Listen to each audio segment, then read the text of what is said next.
বিসমিল্লাহির রহমানির রহিম হামিদান ওয়া নুসাল্লি আলা রাসূলিহিল কারীম আম্মা বাদ ইয়া আইয়ুহাল মুসলিমুনা ফিল আরাবি ওয়াল আজামি জামিআ ওয়ে তামাম বিশ্বের মুসলিম জাতি লা তাবিউ লাহমাল হাইওয়ানিল্লাযী যাবাহাহুল কুফফারু ওয়া কওমুহুম। আপনারা ওই সকল প্রাণীর গোশতকে ক্রয় করবেন না যেই সমস্ত প্রাণীকে ইহুদি নাসারা খ্রিস্টান কাফের মুশরিক বেঈমানেরা জবাই করে এবং তাদের অনুসারীরা জবাই করে থাকে। ওয়া লাহমুল বাকারাতি ওয়া শাতি ওয়া গায়রিহিমা, চাই সেইটা গরুর গোশত হোক, বকরির গোশত হোক, ছাগলের গোশত হোক, ভেড়ার গোশত হোক, উটের গোশত হোক, দুম্বার গোশত হোক, যে কোনো প্রাণীর গোশত হোক না কেন। খাসাতাম মিন কুফারিল ইন্ডিয়াই, বিশেষ করে ইন্ডিয়ার অমুসলিমের কাছ থেকে, হিন্দু সম্প্রদায়ের কাছ থেকে আপনারা কোনো প্রাণীর গোশত, গরুর গোশতকে ক্রয় করবেন না। ওয়ামানাউহুম লিল মুসলিমিনা ফিল ইন্ডিয়াই আকলান, তারা ইন্ডিয়ার মুসলিমদের জন্য খাওয়াকে নিষিদ্ধ করে দিয়েছে। ইন্ডিয়ার মুসলিমদের জন্য কুরবানি দিতে নিষিদ্ধ ঘোষণা করে দিয়েছে। ওয়ামা মানাআহু আল্লাহু সুবহানাহু ওয়া তাআলা আকলান, অথচ আল্লাহ সুবহানাহু ওয়া তাআলা তা খেতে নিষিদ্ধ করেন নাই, মানাও করেন নাই, খাওয়ার জন্য নির্দেশ প্রদান করেছেন। আর ইন্ডিয়ার সরকার মুসলিমদের জন্য তা অবৈধ করেছে, হারাম করেছে। ওয়াকুলুনা মিনহু, ইন্ডিয়ান সরকার এবং তাদের অনুসারীরা নিজেরা ওই গরুর গোশত খায় আর স্বদেশী মুসলিমদের জন্য জবাই করা, তা ভক্ষণ করাকে নিষিদ্ধ ঘোষণা করে এবং ভিনদেশী মুসলিমদের কাছে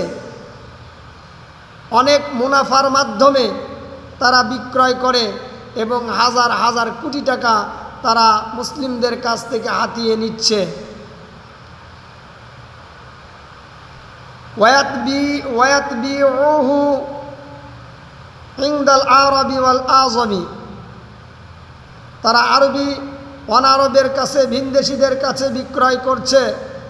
ইয়া আইয়ুহাল মুসলিমুন লা তাকুলু লাহমা মাদবুহিল কুফারি, হে মুসলিম সমাজ ও হে মুসলিম জাতি, আপনারা কখনো কোনো সময় কাফের মুশরিক বেঈমানদের জবাইকৃত কোনো বস্তু, জবাইকৃত কোনো প্রাণীর গোশতকে খাবেন না। লিআন্নাহু যাবাহাহু বিইসমি মাবুদিহিম আই সানামিহিম, কেননা তারা জবাই করার সময় তাদের দেবীর নাম উচ্চারণ করে, তাদের দেবীর নাম নেয়, তাদের মাবুদের নাম নেয়, তাদের মূর্তির নাম নেয়, সনমের নাম নেয়, লাত মানাত উজ্জার নাম নেয়, তাদের প্রতিমার নাম নেয়, নিয়ে তারা জবাই করে। আর এই জবাইকৃত বস্তু, তাদের এই জবাইকৃত বস্তুকে আল্লাহ সুবহানাহু ওয়া তাআলা মুসলিমদের জন্য খেতে হারাম করে দিয়েছেন, নিষিদ্ধ ঘোষণা করে দিয়েছেন।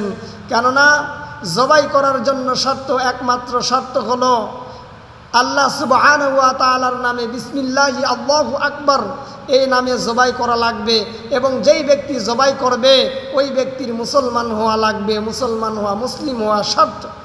যদি কোনো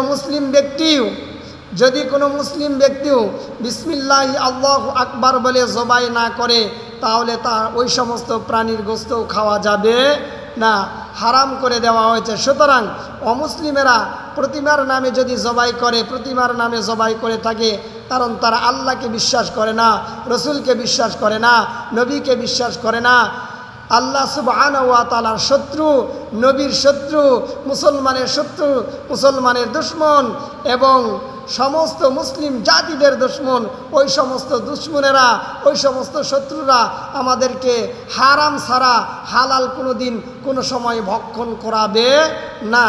এমন হারাম ভক্ষণ করাবে যার দ্বারা আমাদের ঈমান চলে যায়, ঈমান নষ্ট হয়ে যায়। সেই জন্য আমরা তাদের কাছ থেকে কোনো গোশতকে, জবাইকৃত প্রাণীর গোশতকে আমরা ক্রয় করব না এবং নিজেরাও খাবো না, অপরকেও খাওয়ানোর চেষ্টা করব না।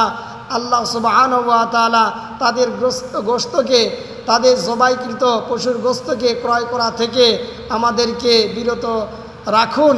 আল্লাহ আমাদেরকে হেফাজত করুন এবং তাদেরকে হেদায়েত নামক দৌলতখানাকে নসিব করে দিন। আমিন। ওয়া আখিরি দাওয়ানা আলহামদুলিল্লাহি রাব্বিল আলামিন।